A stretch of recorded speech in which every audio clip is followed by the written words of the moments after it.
Hello, ladies and gentlemen. How's it going this fine evening? Let me open up some lighter browser, which is the brightness on. You can see how we doing. Thursday night live stream. What's up, people? It is kind of late. We do this on purpose. It's intentionally late. We have a schedule: 11:30 Thursday nights Pacific and 10 a.m. Tuesdays, which we rarely hit. Tuesdays, Thursdays, and somewhere in there. We stream because there are people, fans all across the world, and it's not the same time zone for everyone. So if it's too late for you, just go to sleep, relax. But for other people, good morning, especially Australia, other parts of the world where this is an appropriate time. How's it going? Good morning from Serbia. Hi from Indonesia. This is why we do it. This is fan from Singapore. Spotify versus Apple Music. What do you think? It's midnight, so good morning. For me, it is 11:30 p.m., but this is a normally awake hour for me. Got some new lighting to experiment with, so it's a little bit brighter than usual, without hopefully using too much power. But yeah, excited to read any and all of your guys' questions that you have this evening. Trying to keep up with the live streams twice a week on the tech channel so that you guys feel like audience interaction is on point. Lighting looks good. Great. Yeah, we're still experimenting with the new lighting for tomorrow's, well, really today's video. So it may look a little weird, forewarning. Some things look okay on camera, and then they get into the editing program and they look bizarre. So I'm not colorblind, no. I'm up this late normally. When you're your own boss, you usually find out that it's more enjoyable to stay up late than it is get up early. But that's just me. Notch or no notch? Well, if the choice was notch or no notch, it would be no notch because it would look more seamless. However, if the choice is no notch but giant chin and forehead, then I'll take the notch. If you're comparing iPhone 10 to S9, I prefer the iPhone 10's design because it is more effective. There's not wasted space, unlike the S9, where there is chin bezel and forehead bezel that's not necessarily needed. Anyway, yeah, I've been reading some of the rumors that are saying the S10 will have a Face ID like clone where I think how it works is they'll start using dot projectors just like the iPhone 10, which now some of the leaks in reports before the iPhone 10 came out that Apple's Face ID technology was at least 2 years ahead of the competition's is now correct because Galaxy won't be getting that till the S10. iPhone 10 Plus will be a life changer. No, the technology's not really. Don't expect technology to change your life entirely, but I do think it would be more comfortable. I don't think this year's iPhone is going to be groundbreaking. It's going to be pretty straightforward. It's going to be faster CPU, better camera, maybe a couple of added software features, but for the most part, the big change will be that big 10 Plus. And yes, I saw the same Everything Apple Pro video you guys did. It will use the 3D face thing, which is indeed the dot projector. If you were to look at your iPhone 10 use Face ID, with in an infrared light, you would see all of the infrared lights shine up on your face and map it, which is how Face ID works. I made a response to MQBHD's ecosystem video. You can go and watch that. Because of your channel, I knew more about Apple products than Apple Store employees. To be fair, Cam, that's not a terribly difficult thing to do. In fact, Apple actually prefers hiring people for their stores that don't know a ton about Apple because it means they can teach them exactly how they want them to know about Apple products. So there's certain things that I even know about Apple products that would probably not be good for me as an employee. I would probably be a very bad Apple Store employee because I would know that certain keynotes are coming out soon, and I would not recommend people buy AirPods right now, especially if AirPower wireless charging pair is coming out soon. Or like if people are coming in and they're buying iPhones weeks before the refresh, I would say is a bad idea. And that's probably not what they want their employees teaching, even though that's something I would advise. How much did you spend on your new lighting? Not much. Lighting can be very expensive, but for me, it's already like the video I just recorded, which I believe will be too bright as I'm looking at the footage right now. I'll try to color correct it, but the lights are too bright, which is an interesting issue, and they even have diffusers on them. So even though the light is supposed to look more balanced, it's still too bright. So I'll probably have to find a way to get the lighting a little bit darker for the actual footage, and especially next time we're recording. But my editor Nathan should be visiting again this weekend, so we can experiment with that. But we'll see. I'll get the AirPower mat as soon as it's available. I don't know when that is, but it's reportedly any day now. It could happen at any time. Just switch to Apple. Thank you for forcing me to try it. I didn't force you to do anything, but I just hope you enjoy it as much as I do, because I cannot find a good ecosystem that rivals Apple's, and I'm just trying to expand my good experience to you guys. That's the whole point. Did you see Google say Android is more secure than iOS? I think there's just more companies right now trying to hack iOS because that's more difficult than hacking Android. And luckily, well, not luckily, but there are a lot of companies figuring out how to do it. But I just think it's because the price is a lot higher. Figuring out how to hack into an iPhone is much more difficult than hacking into an Android. So that's likely why we're seeing so much more development onto that. I hacked into a Mac, or I hacked into an iOS. Is because there's a lot more people trying to do that. Hacking into an Android phone would not be appreciated or getting awarded for. Oh my gosh. Hey, got our first super chat. Says, I love you, Drew. Been here since September 2016. Thank you. Appreciate it. We do read the super chats, which are now available on iOS. So thank you. Do you get all Apple products as soon as it comes out? Basically, not every single one. I can't guarantee that I'll buy, all the iMacs or all the MacBooks, or I can't even guarantee that when the official new Mac Pro redesign comes out, I don't even know if I'll get that, because I'm fine with the iMac Pro, but most of them. So new iPhones, new iPads, charge mats, AirPods, those kinds of things, I'll buy as soon as they're available. Let's see, what do you expect from WWDC 2018? I was actually thinking of maybe doing a video on that. Maybe I should just accumulate all of what we're supposed to see. My hope is that we're going to be getting the iPhone SE2, which is a glass back design, so it's wireless charging support. And then, as well as the iPad Pro 10, which I'm also hoping will have glass back support, along with the A11X chip, octa-core A-series chip, which will be very, very fast, very powerful. It's going to run all that Fortnite on iOS. Beautiful. Have you heard of that yet? On top of that, of course, all the redesigns. On top of that, all of the iOS designs, Mac OS designs, tvOS, watchOS, all of those redesigns will likely be getting. But yeah, it should be a pretty packed. It should be a pretty packed keynote. I'm expecting cheap iPad, MacBooks, diversified 12-inch MacBooks, larger one, smaller one. So maybe some iMac refreshes. I'm not sure. I'm not expecting too much out of Mac OS. There may be an even cheaper MacBook Air, but I'm anticipating that's more of a 12-inch redesign, and then the MacBook Air is just going to get discontinued. That's what I think is going to happen. You like the September events better? Well, they are about the iPhones, but what I like about the worldwide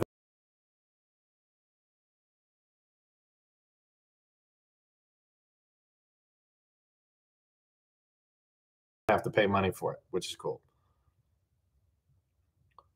Yeah, and I'll be a live reaction to the WWDC, so you can watch it with me or without me. Doesn't matter, but you will have the option to watch it with me.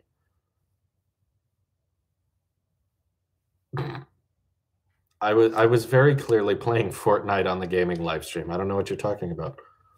I do not edit in Premiere. My editor prefers Premiere for some reason, even though it's slower, creates more export problems, and on top of that, provides him with jump scares. When he's editing in Premiere, loud pops will happen, whether he's on PC or Mac. It's just Premiere. I prefer Final Cut, but my editor is just too used to Premiere. He does not want to switch. Next super chat says, best computer for year 8 school, Mac or PC?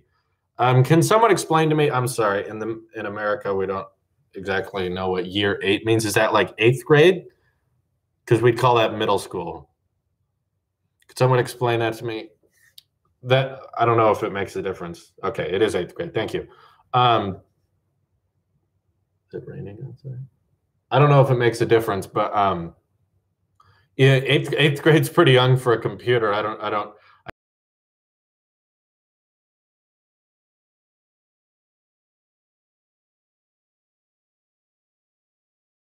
That's going to handle all of your text document writing, all of your sort of PowerPoint projects and stuff like that, while also being a good media consumption device. So, yeah, in the eighth grade, I didn't have a computer at that age, but or at least a good one to purchase. But yeah, I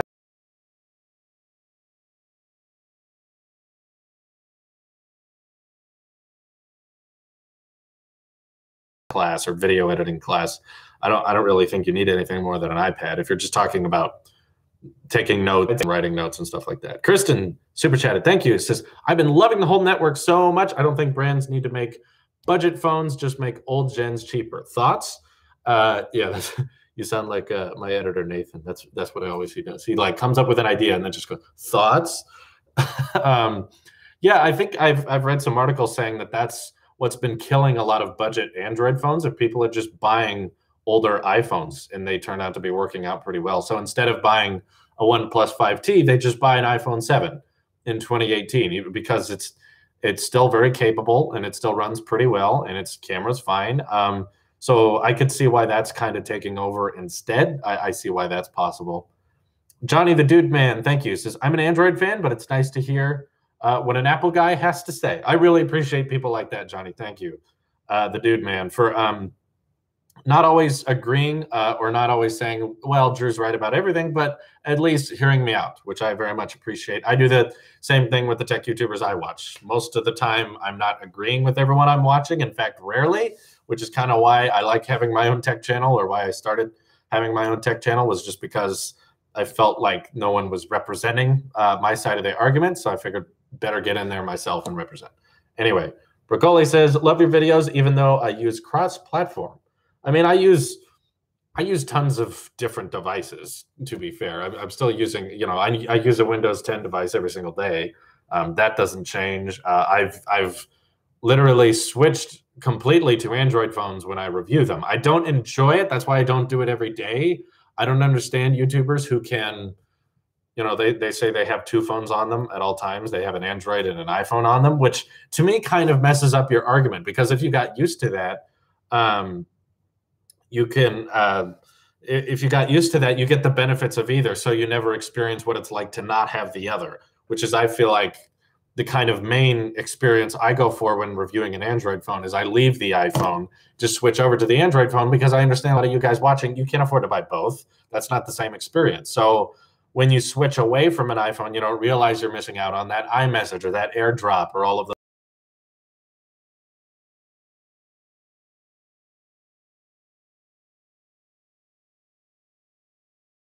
over, which is what you guys are experiencing, because I assume most people don't buy two phones and carry around two phones with them. Those people do that, but I just don't think that's I don't think that's the vast majority. I don't think it's the vast majority, and it's definitely not me. I don't like carrying two phones around. I tried that for a while. I tried keeping around, the S9, not yet. I haven't got the S9 yet, but the essential phone and the iPhone.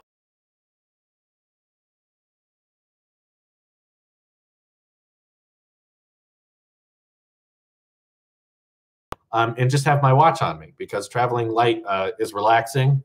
It's more stress-free. I'm not worried about the devices. I'm not worried about my keys scratching up my devices. So,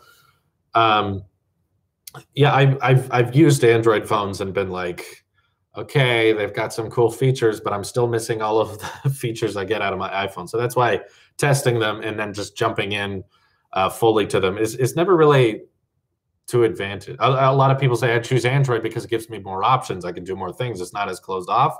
I feel like it closes more options off, because I don't have the option to use the best smartwatch. I don't have the option to have AirDrop. I don't have the option to use iMessage on my iPad anymore. Like, it's just, I feel like the iPhone offers maybe less options than Android, but they're better options, whereas Android provides a bunch of options I don't care about.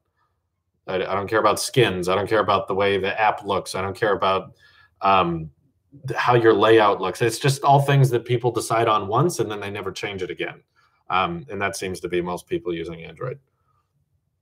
there's no way I can know what icons are going to look like in iOS 12 to 13. I would say lower expectations, assume icons are not going to change. And then if they do, it'll be a surprise.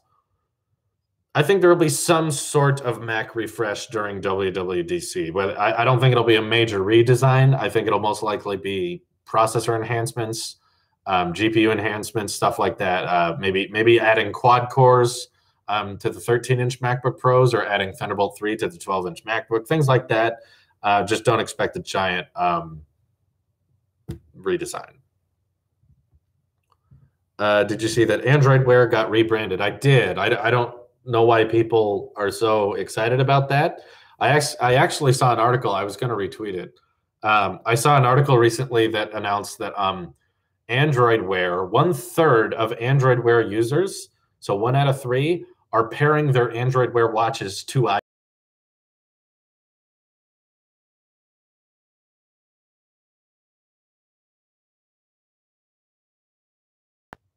users are pairing their Android Wear watches to iPhones. But keep in mind, people who buy Android Wear, not that many. There's not a ton. But I heard that was the primary reason they were going to change it, was because they realized that Android Wear was having less and less purpose to do with Android, because so many people are pairing it with iOS anyway, so it doesn't make a huge difference. I'll find that article later, but yeah. Thank you. Let's see if I can pronounce this. I apologize. I'm probably going to mess it up. Sauce Wada, thank you. Thank you for your 20 rubies. I appreciate it. Thank you very much. How subs do you need for live streaming to be interesting? I don't know, maybe questions that are thought out before sent. I don't know. The difficult thing with live streams, though, is I know there's a lot of people that watch every second that's uploaded to Tailosive Tech, and there's other people that subscribed literally minutes ago and don't know my opinions on anything. So trying to decipher the chat between people who don't know anything and people who know everything, and still trying to comment on things that you haven't heard before, while still answering your questions, is very difficult. So for people who feel like you're not getting answered, keep in mind that maybe because I've answered that question a billion times and I just don't want to go into it again. Just due to respect to the previous fans who have been watching and have heard me say these things over and over again. Let's see. I don't think I've ever used, I'm not entirely sure on the definition, but I don't think I've used a rooted Android phone. So I'll just say I haven't. If Apple releases 6.1-inch iPhone at $700, wouldn't it still be better to buy an iPhone 10 with price drop, especially secondhand? A 6.1-inch lacks so many things. See, Nicola, that's what really confuses me about these rumors, is that I don't think all of them can be true. Some people were saying 6.1-inch would have aluminum back, single camera, no 3D touch, which of course would result in no wireless charging. All of those things backing out doesn't feel like, to me, doesn't feel like something Apple would go forward with, given that we've had 3D touch on things since the iPhone 6S. And if you wanted a device with wireless charging that was cheap, you would just get the iPhone 8, which is going to get a price reduction. So I don't believe all of those things. I personally think it would be dumb for Apple to release a phone without 3D touch in 2018, because we've just gotten used to that. They've gotten used to that. I don't know why they would go back on that. I don't think it would have an aluminum back. Maybe aluminum casing, I could believe that, like an iPhone 8, that makes sense. But yeah, there's a lot of it that I don't necessarily find believable. So I would say, I don't know. I would say we can't really know. I'm kind of doubting the whole size thing. I think it's weird that the budget phone would be one of the largest displays Apple's ever made. That's the budget one. That doesn't seem believable to me. Usually, if you're buying into Apple and you get the budget one, you're not getting the larger one. You're getting a smaller configuration if you're going budget. And for them to make the larger model the budget one seems bizarre. Doesn't seem like something they would do. Let's see. How do you make tech videos interesting without showing your face? I don't know. I've never tried that, because I always show my face. I'm always confused by people who don't want to show their face on the internet. I think I think the internet's this great place because we can all communicate and interact from anywhere in the world, and it's bridging all of these gaps that were never here before. And when people just kind of hide behind an icon or a picture or a nickname. It's like, imagine if someone was trying to have a conversation with you, but they didn't want to look at you. That's kind of the way I look at it. The internet's just kind of this middle ground of discussion to me. And when people show up with it and they cover up their face, imagine if someone walked up to you like that. That's kind of how I see the internet, is a lot of people going up and they're like, hey, I can talk to this person without showing them my face. Can you imagine if someone walked up to you in real life and said, hi, can I talk? I have some thoughts about iPhones and Galaxies. And you'd be like, can I see what you look like? And they're like, I don't like the way I look. I don't want everyone to know what I look like. And it's like, why? What if you're ugly, embrace it. I don't think most people are ugly. And even if you are, that's okay. Like, look, yeah, I show you my face when I come on the internet. I tell you my name. And I don't think it's too much to ask for the opposite. Wearing a mask is the same thing. If someone walked up to me wearing a mask, I'd be kind of weirded out by it. And that's what a lot.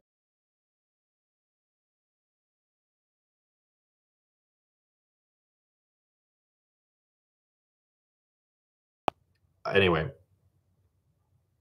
What do you think the art means? I don't think the art for WWDC has events. Rarely the artwork that they use in the announcement images very rarely have anything to do with the actual announcements. And if there is something, it's very, very weak. It's always like, there was a 5 and the iPhone 5 was coming out. It's like,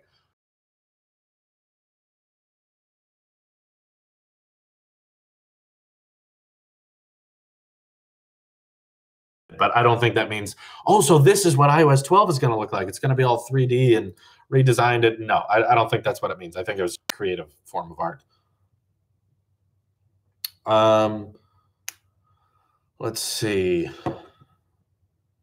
It's very intricate. Yes, the artwork is very intricate, but again, I don't think that means that that's how the iOS will be. If it is, wow, they leaked it quite early, but no, I don't think that's how it works.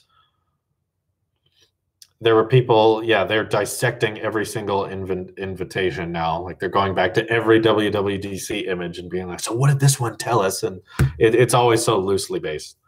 What's next for smartphone cameras? Variable aperture wasn't very interesting in terms of real life performance. I agree.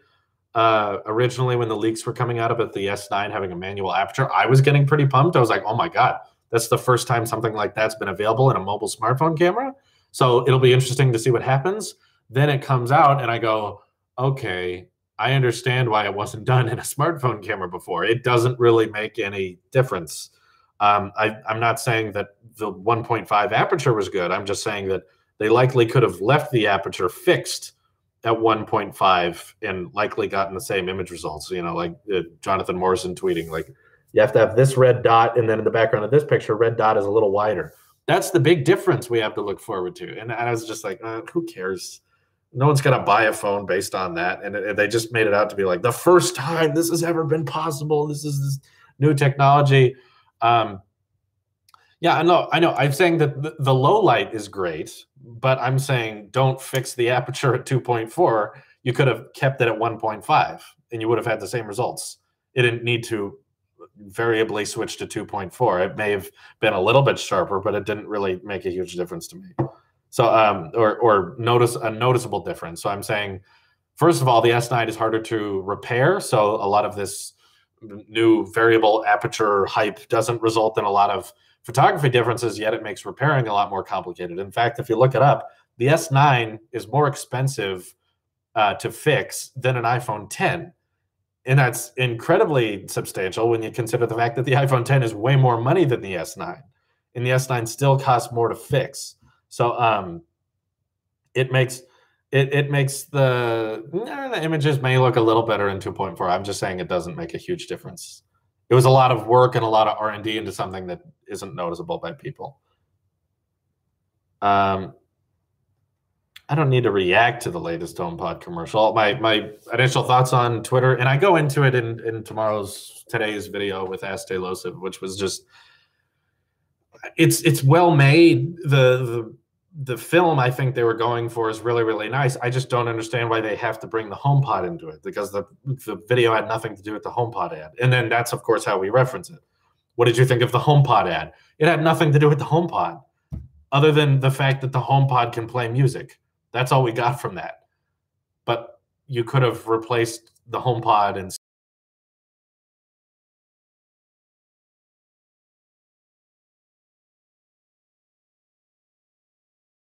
that lady's really good at dancing. I mean, she's good at dancing, and it was a well-made, like practical, visually impressive, but it wasn't going to make people interested in the HomePod. It's like, okay, it's a speaker, it plays music. Great. The Home Max would have had the same effect. Do you think Apple will ever make their own HomeKit accessories? Asks Anasha. I don't think they will, but I think they should. That's two different things. There's lots of things I think Apple should do, but they don't. Name one app you can't live without even a day. Any app I can live without a day. There's any app. I could live without my phone for a day. I've nearly done it a couple times. There's been a couple of times I've left my phone at home or at the office just the entire day, and I just use my cellular Apple Watch for everything for like entire days. And it's unintentional. I'm not just like, today I'm not going to use my phone. It's just I never ran into an instance in which it was needed. iMessage, Apple Music, camera, the basics. Not really a third-party app. I guess it'd be kind of hard to live without YouTube because that's my job, but I could still not look at it for a day. Anyway, next super chat from Leader says, "Are you with a YouTube network?" I am the owner of Tailosive Network. That's it. We're not owned by someone else. We are, of course, paid by Google because all of our content is viewed on YouTube, and we play ads on those videos. But no, we're not owned by some greater entity, if that's what you're asking. I am CEO. I am founder. I'm in charge of everything. I own Tailosive. It's all under me. I hope that asks your question. I think you're wrong when you say phones don't have any more huge, awesome innovations left when it comes to hardware. I believe the most advanced hardware is still to come. That's a very great sentiment, and I'm glad you have an optimistic view to it, Best Putter. I'm just saying I don't know what that is. My complaint is you can say that the best hardware advancements are yet to come, and we're going to have much better things to see. I don't see the proof. I would like to see what those things are. I want there to be massive hardware improvements. I just don't know what they are. I don't have any ideas on what they are. I don't know what they could do more. I feel like everyone's running out of ideas. It's not an Apple problem or a Samsung problem. It's an everyone problem. Sebastian super chatted said, "Do you think the new iPads will be worth the upgrade from the 2017 10.5-inch iPad?" That's still a really good iPad. I still use mine every day. I don't think those will be useless. Those won't be useless when the new iPads come out. But I think the new iPads are definitely, the Pros at least, the new iPad Pros, are going to be very, very noticeably, I think one of the larger design upgrades we've seen with the iPad, because it's rumored we're going with Face ID, no home button, which I assume means no Touch ID. I'm hoping for glass back. And then on top of that, same size bezel all the way around, which we haven't had since the iPad 3 and 4. It's been a long time since we've had a same size bezel all the way around. So I'm saying if you haven't bought an iPad yet, or you have like an iPad Air or Air 2, definitely wait for the iPad Pro 10. But if you have a 10.5-inch iPad, that works fine. You'll be fine with that. You'll be perfectly fine with that. I don't think you absolutely have to buy a new one. I'm very much looking forward to buying a new one for a couple reasons. For one, I can't use Touch ID because of my psoriasis, so I'm not interested. I can't use Touch ID on my 10.5-inch iPad. So I'm interested in finally bringing Face ID, which is on my iPhone, to more Apple products, including the iPad. I would use it all the time. Also, not having a home button anymore and switching to all gesture control, I'm gonna love that. Let's see. Through connecting to public Wi-Fi is a security threat.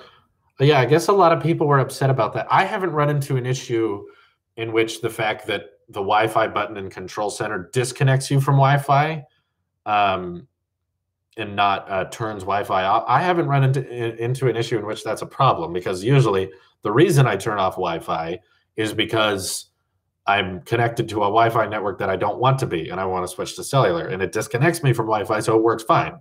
I haven't run into an issue where it's like, no, I need Wi-Fi to be off, and that's exactly what I need right now. Same with Bluetooth, though, is because don't you, when you tap it, it disconnects everything.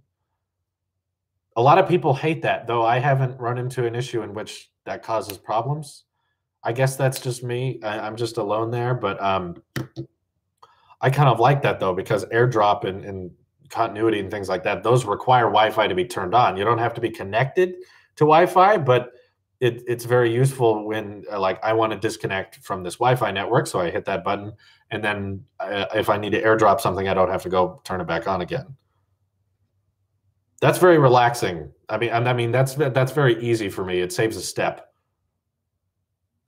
when you were on a plane. I guess I'm not on planes very often, but isn't there airplane mode for that? Plus, you can leave your phone not on airplane mode. It'll lose battery a little faster, but it's not going to hurt anything. They're not going to rip you out of your seats like you're on a United flight just because you didn't turn on airplane mode.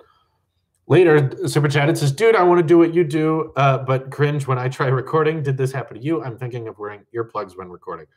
I don't think there's ever a time where you look at yourself and just think, oh yeah, I look good. I sound good. Everything's perfect. I don't think, unless maybe you're just very self-confident. I rarely get to that point. Sometimes I take pictures, selfies, and be like, hey, that worked out good.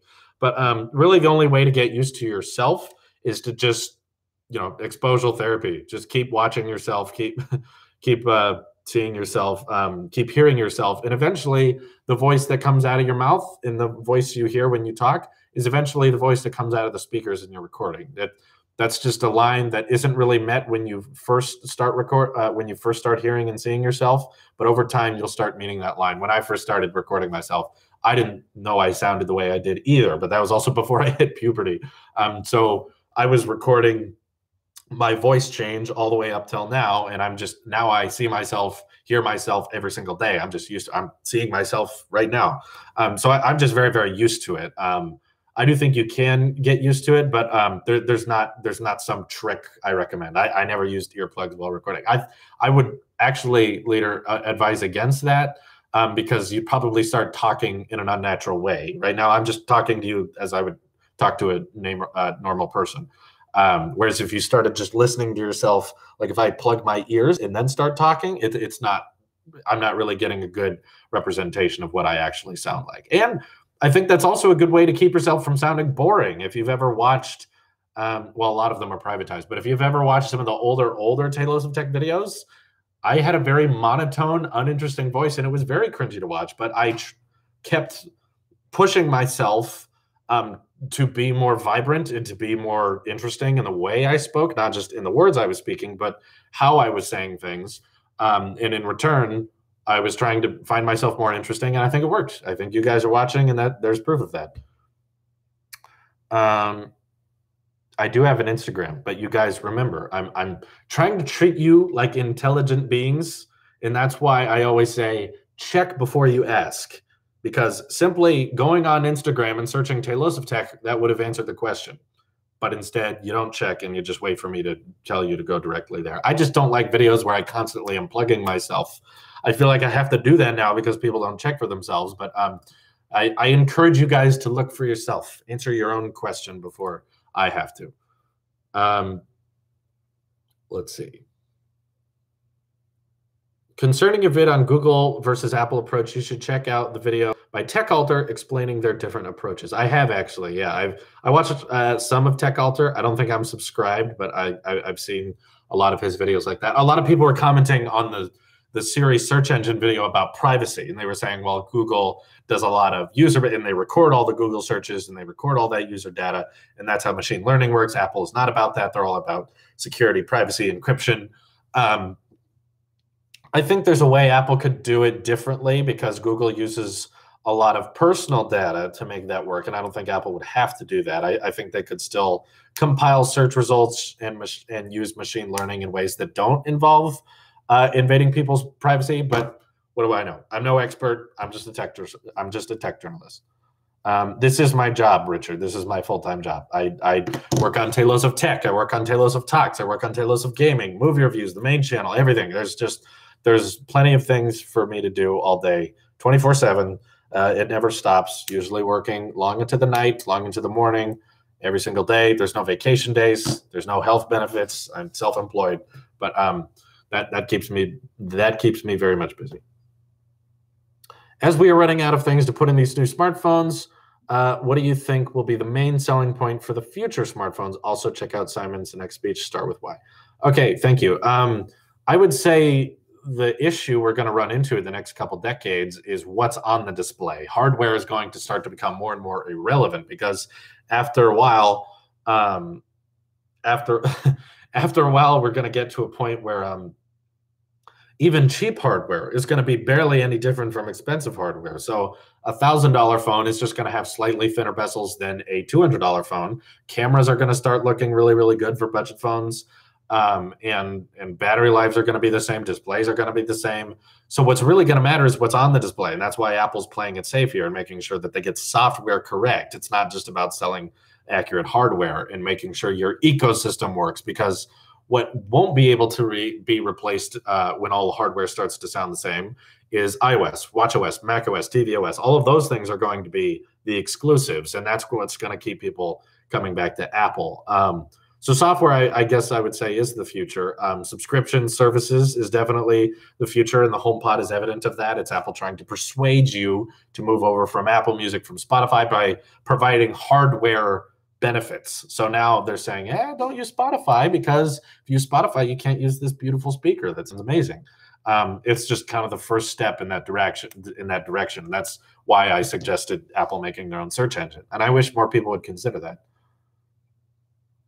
I have a question about the optical iPhone 10 video. There's a new software designer when you put an iPhone 10 on a charger pad. I haven't experienced the new software design when you put. I think what you're talking about is the charge animation you get when you put an iPhone 10 on AirPower. And since no one has AirPower yet, no one has that charge animation. But we haven't got that in a while. Apple lover or expert? You can be both, right? I love Apple. They help me do what I do. I could not do my job without them. So much of what I do is all with Apple products, between AirPods, iPhones, Macs, Apple Watch keeps me in shape. There's just so much of what they do is part of my daily life. That's why we make things like the Apple Grown Up ad. And there was someone commenting earlier, why don't you try just using Android and Windows for a day? I have done things like that. I have switched. In fact, when I got the Pixel, I switched exclusively to that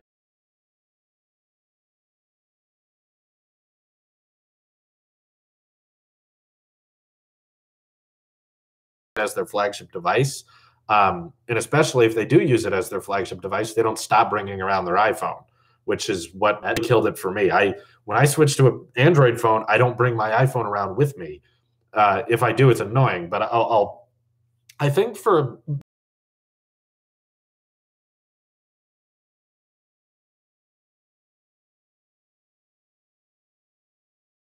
and I had no Apple Watch, no iPhone, and at the time I still had a PC. So I've run around. It's arrogance as to why I'm an Apple sheep. It's not that I've never tried Android. I've tried stock Android. I've tried Samsung skins. I've tried Galaxy.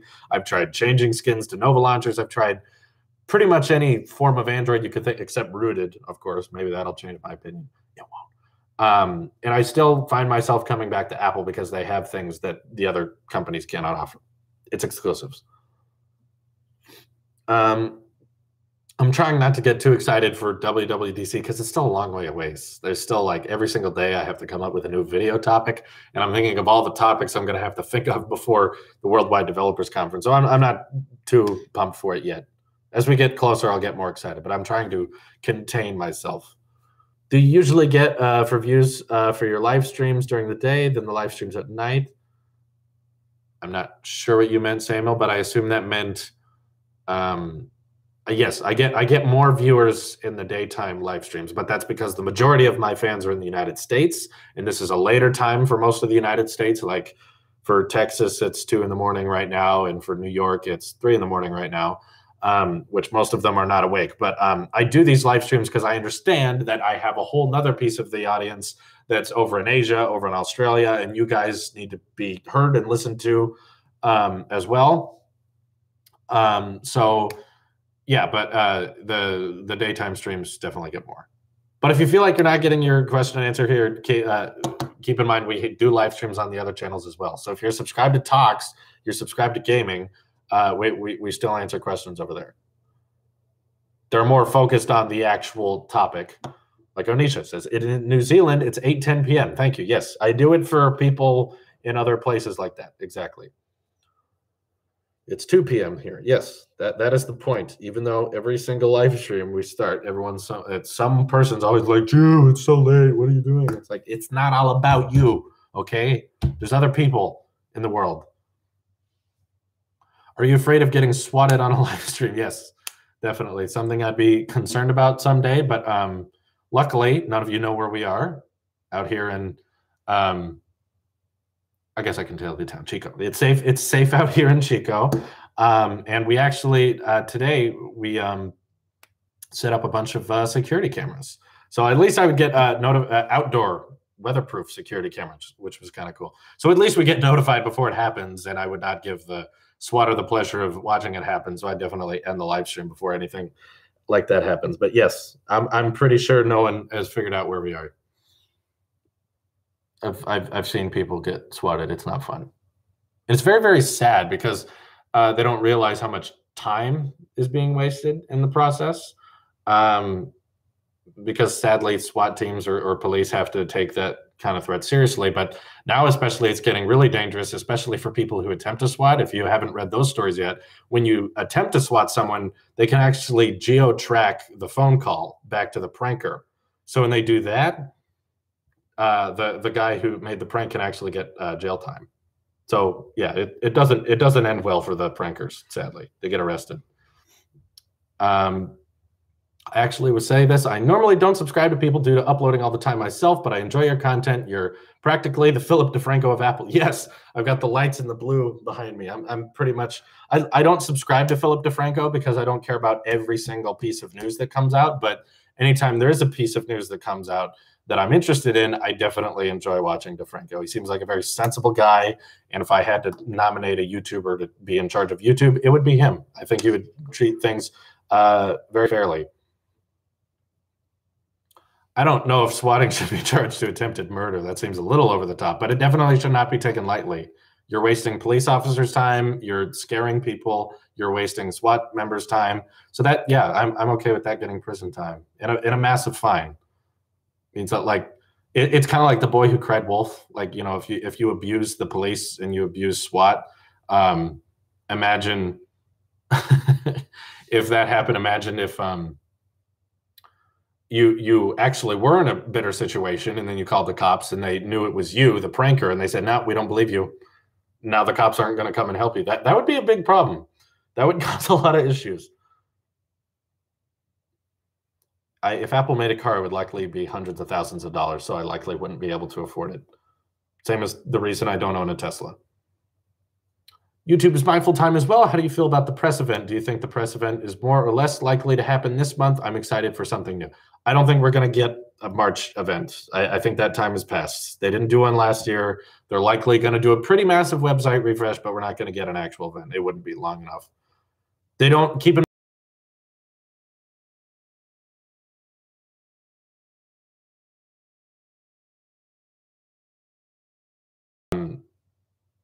people are like, well, the AirPods 2 wireless charging and AirPower and stuff like that. It's like, you don't need to hold it in mind and say, these are now available.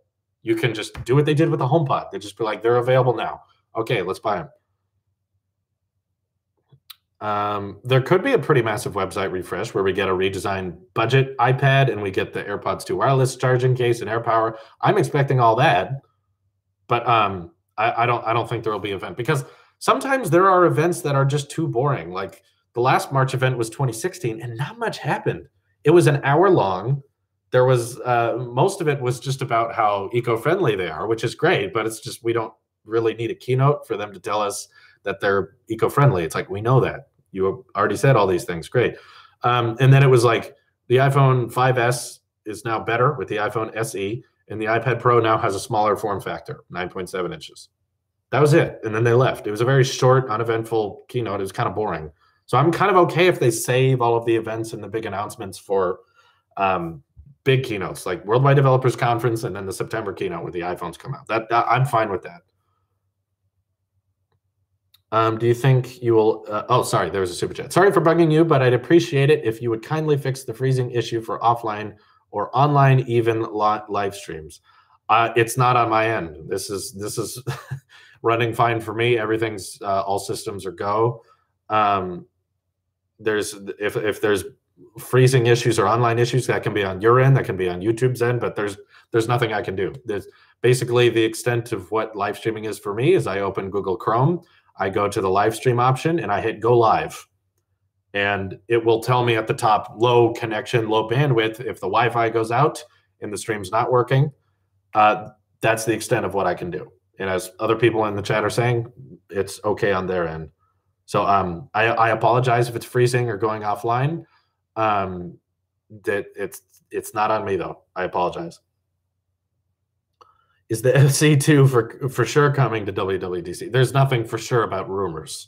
You know, we can say all we want. We're for sure that an iPhone 10 Plus is coming out, but we'll never truly be for sure until it actually comes out. Will A12 have an 8-core? I think it's possible. It might be the situation where it's like 4 primary cores and 4 secondary cores. That's definitely doable. Front Page Tech is back on the stream. It says the freezing usually happens when you watch the stream on a calculator. Understood. Gotcha. I'm glad we're keeping up. He's making it every live stream. Gotcha. I still think Apple's next device category is the AR glasses, but that's not ready yet. They're going to wait until the hardware is ready.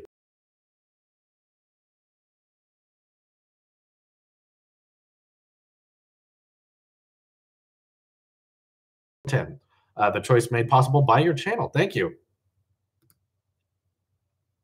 I'm happy that I can help you in your tech ecosystem and it goes better. While Front Page Tech is here, did you want to mention that the iPhone 10 has extremely buggy operating systems on it, and that's going to keep you from using Apple products, or is the bugs not too noticeable for you on iOS, so you're not going to ditch it? Why do you record your videos 1080 at 60 on Safari, 1440 60 isn't available? And since you're not making action videos, wouldn't 4K, 2K at 24 hertz be a better option? Well, first of all, when you're using Safari, there's less options because of Google. So people watching in Google Chrome can actually watch 2K and 4K at 60. I don't record 1080 at 60, I record at 4K. And it's also because having more pixels, even if you don't get to load them, is still better. So if people are loading a 4K file, even if it's on a 1080 display, 1080p display, it'll still look better. So the whole idea is to provide more options for people. If you want to watch it in 4K, you have that option. If you don't want to watch it at 60, you don't have to. There's several options to go with. And I prefer the look of 60 FPS. It looks more lifelike to me. I don't go for that whole 24 FPS is the way it ought to be. That's what we learned in film school. I'm not into that. I've talked with a lot of people like that. They're just like, yeah, they could have switched to 60 in the old days, but they didn't. They stuck to 24 because it looks the most cinematic. And I'm like, yeah, there's no magic to filmmaking. I think more frames looks better. And after 60, you can't really see the difference. So let's just have as many frames as we can. Any applications you prefer over Apple's, Gmail versus Mail, Chrome versus Safari, etc.? That's a good question, Austin. Well, I guess this isn't exactly an answer because I still use both, but Google Drive is better at sharing documents than iCloud Drive. I guess I could say that. Like when I send footage to my editor to edit for the vlogging channel on Tailosive Talks, I can't upload that video to iCloud and then send a link to him so he can access that link as well, but I can on Google Drive. The issue is, though, I can use both. Those are both free services. You don't have to choose one over the other. So yeah, that's why I don't really consider that, like, I don't use the other service, because I do. I still use iCloud for other stuff like photo storage and then iCloud backups, stuff like that. But in terms of like office work sharing, Google Drive's better in that regard. Um, but yeah, you don't have to choose one or the other. I don't recommend anyone. Um, I really don't recommend anyone not use a cloud service because they've already picked the different cloud service. Use both. They're both free. Just use them. What did you say? Because it's literally expected from Google. It sucks, but that's the truth. Google throws crap at the wall to see if it sticks. If it doesn't, poof, gone. Interesting. Let's see. Pretty decisive. Would buying an iPhone 10 be really worth it as of right now, or should I just wait for the upcoming plus size version? Excuse me. Yeah, you're coming up on the end of the rise here. See, I think there's a ripe season to buy certain tech.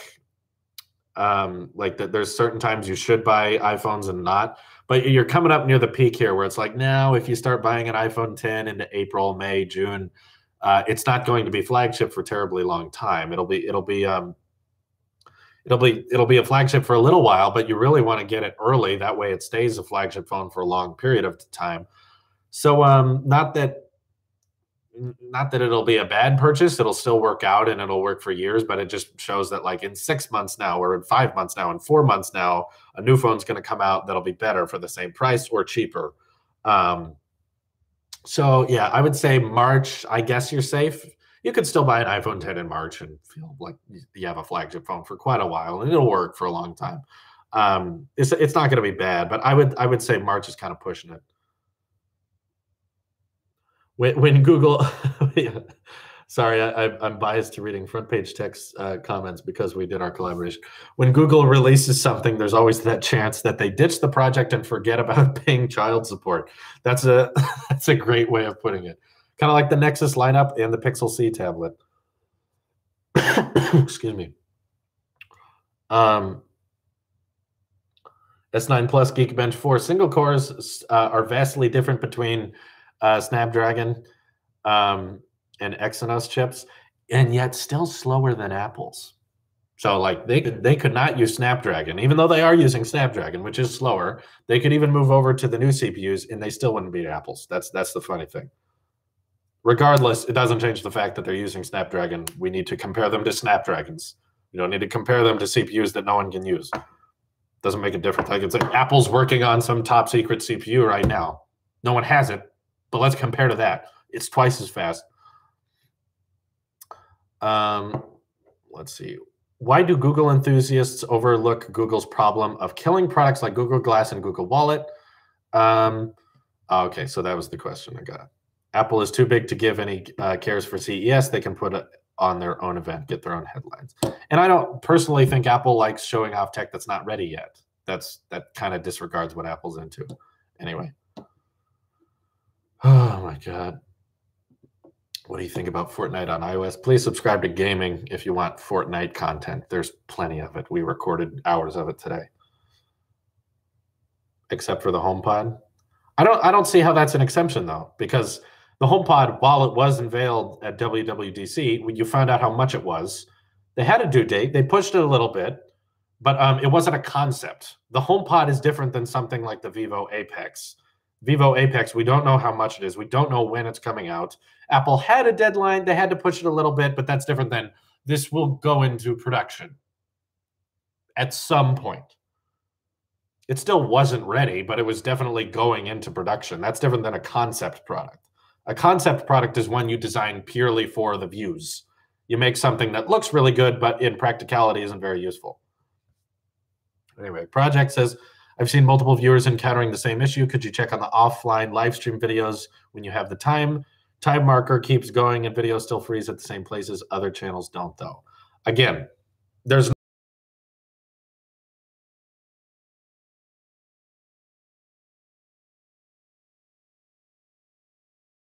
on the offline live streams videos when you have the time. Again, there's like you don't edit the live stream. You open up Chrome, hit go live. That's all I got. If it's being messed up, it's on YouTube's end. It's not on my end. And usually if I try to not stream with Chrome, it gets worse. People complain that the audio and video isn't in sync, or they complain that it's out of focus when I tried to stream with the Elgato. That takes a lot of time to set up. And part of the fact is that we don't have terribly reliable Wi-Fi. We have the best Wi-Fi that we could possibly get at this location, but it's Xfinity. It's still unreliable. I can't get gigabit here. I can't get fiber here. It's it's fine for certain people. It seems to be fine for most people. As someone who happens to be here for every single live stream, I can say reliably that when we do a live stream in this format with just the iMac and the computer, we have the least amount of comments about the performance of the live stream. When I do it in the old configuration where I sit at the desk and I set up the camera and I set up the microphone, every single minute people are complaining about audio sync. People are complaining it's not in sync. When I do this, there's hardly any complaints. So that's why I keep doing this. It's likely on YouTube. But we do have the best. We do have the best internet available. The best internet that money can buy. It's 250 down, 30 up, unlimited. Originally, we had a terabyte cap at the old office in Orville, but then we moved to Chico, and we could get unlimited, which meant that you could go over a terabyte. So it's literally called the Consumer Electronics Show. There's no longer a consumer focus. All the companies at CES are just putting on a show for The Verge. See, John and I have more that we agree on than most people realize. People were trying to choose teams, but I think for the most part, we agree on stuff. I saw your Switch post on Instagram. What's your opinion on it now? I didn't buy a Switch. My editor, Nathan, has a Switch, and my friend Zander got a Switch. We use the Switches in the Instagram post, but I don't use one. I've tried one. My opinions on it have not changed, though. I still don't like really any console. I'm not a fan of Xbox, PlayStation, or Switch. I'm PC Master Race all the way because I don't like paying for multiplayer, and I like Steam too much. Steam has things go on sale constantly. Everything I buy in terms of games is always 50 to 80% off. And multiplayer, like I said, is free. Performance is better. You're not locked into some monthly payment, Xbox Live, PS Gold, or whatever. I don't know. I prefer keyboard and mouse. Performance is better with a keyboard and mouse. You can be more precise. I'm just not a console guy. And I'm not a fan of Nintendo. I didn't grow up with Nintendo. I'm not a fan of Zelda, Mario. I'm sorry. I just didn't grow up with that. And if you're not a fan of Nintendo, then the Switch is useless. I hate to break it to you, but the fact that there's a console that's mobile doesn't change the fact that I'm not interested in the games. You can't change that. The video is fine. I'm in Saudi Arabia and watching on my iPhone, and the video stream is awesome. The problem is with the user's device or internet. Okay, so keep that in mind too. Dark Scepter Super Chat, it says, do you think Apple is going to release a MacBook with an A-series chip at WWDC 18? So I always say I think they should do that. I hope they do that. But then a bunch of people always counter it, well, the A-series don't have the right architecture. They can't run Mac OS. And it's like, look, they could change it so that it would. Obviously, the HomePod does not run the HomePod does not run iOS, but it has an A8 chip. So, they can reiterate their own chips to work in different ways. At the end of the day, it's still a processor. I think there are ways they could redesign either macOS or the chip so that it works. Anyway, is Apple going out of business? That's what my friend said. Well, it's quite in fact doing the opposite of going out of business, because going out of business typically means no one's buying your product and you're not making any money anymore. Apple's doing the opposite of that. They're making more money than anyone else has ever made in the history of mankind. This will have more cash on hand than I think anyone has ever had on mankind. So literally the opposite of going out of business. So that's a big fat no. I don't think companies with $200 billion in the bank go out of business. Ethan Andrews super chatted. Thank you very much. Yeah, especially if they spend $5 billion on a headquarters, if you can afford that. But isn't the console the It Just Work version of PCA gaming? It is my experience so far. Having Origin, Steam, etc., messing around all the time is quite annoying. My PS3 experience was way nicer. I guess my issue is the It Just Works argument applies to a lot more Apple products, because I use Apple products for a lot more things. whereas consoles have single purposes, which are to game. And and I would also disagree that all consoles just work. A lot of the time, I believe I've used these as well. This isn't speaking from arrogance. I've bought and owned Xbox One S and a PS4. I don't have them anymore because I wasn't getting any use out of them. I don't like that they're boxed in. You can't pair them to Bluetooth.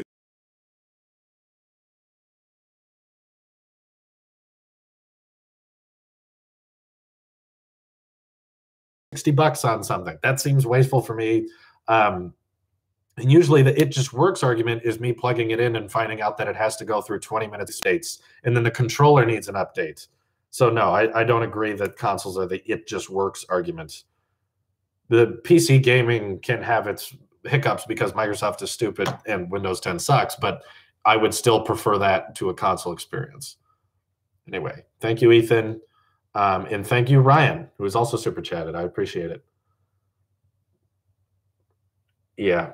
But I mean, Microsoft made Windows 10 and the Xbox, so I don't know how it's different.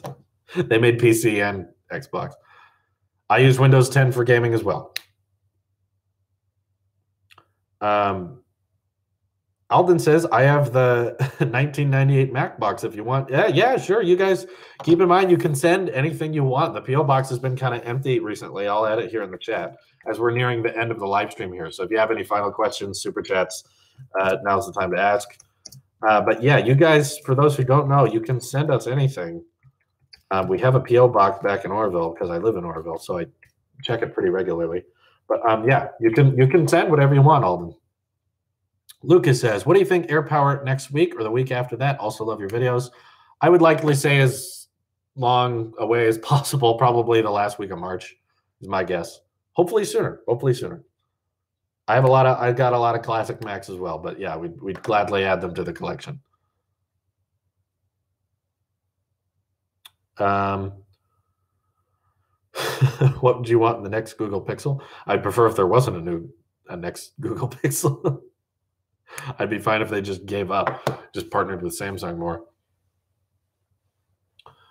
I think no, John. I think being biased is admitting that you want consumer tech to be better for everyone.